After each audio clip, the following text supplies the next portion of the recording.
భయ్య welcome to our channel. ఇప్పుడైతే మనం చిందు ఛాంపియన్ మూవీ గురించి అయితే తెలుసుకుందాం భయ్య. ఇది తెలుగులో కూడా వచ్చిందనమాట. యాక్చువల్గా ఇది హిందీ సినిమా అనమాట. అదే కార్తిక్ ఆర్యన్ నటించిందనమాట. అది అలా వైకుంఠపురంలో కూడా హిందీలో డబ్ చేసి రీమేక్ చేసింది కదా, అది హీరో అనమాట. యాక్చువల్లీ ఈ మూవీ వచ్చేసి బయోపిక్ అనమాట భయ్య. మురళీకాంత్ పెట్కర్ అని బయోపిక్. మరి మురళీకాంత్ పారాలింపిక్స్లో తొలి స్వర్ణ పతాకం తీసుకొచ్చిందనమాట భయ్య ఇండియాకి. ఆయన బయోపిక్ ఆధారంగానే కంప్లీట్గా తెరకెక్కింది అనమాట ఈ మూవీ.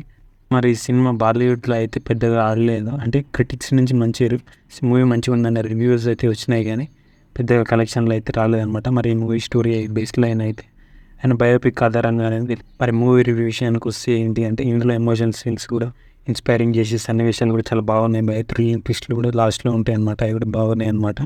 మరి హీరో ఆర్మీ సైనికుడిగా, బాక్సర్గా, రెజ్లర్గా, ఒక యుద్ధ వీరుడిగా, స్విమ్మర్గా ఆయన జీవితంలో ఎన్ని రకాల అనేక దశలు రాణించిందనమాట. మరి ఆ తర్వాత ఏమైంది అనేది సినిమా అనమాట. మూవీ అయితే నాకైతే ఓకే అనిపించింది భయ. ఓటీటీ కాబట్టి చూడొచ్చు అనమాట. అయితే తెలుగు డబ్బింగ్ వరస్ట్ ఉందన్నమాట. ఇది యాడ్లలో చెప్పిస్తారు చూసారా, అంటే యూట్యూబ్లలో యాడ్స్, టీవీలలో యాడ్స్, వాళ్ళతో డబ్బింగ్ చెప్పించారు అనమాట. అసలు నాకేం కొంచెం కూడా నచ్చలేదు. చూస్తే మీరు ఒరిజినల్ చూడండి, బాగుంటుంది.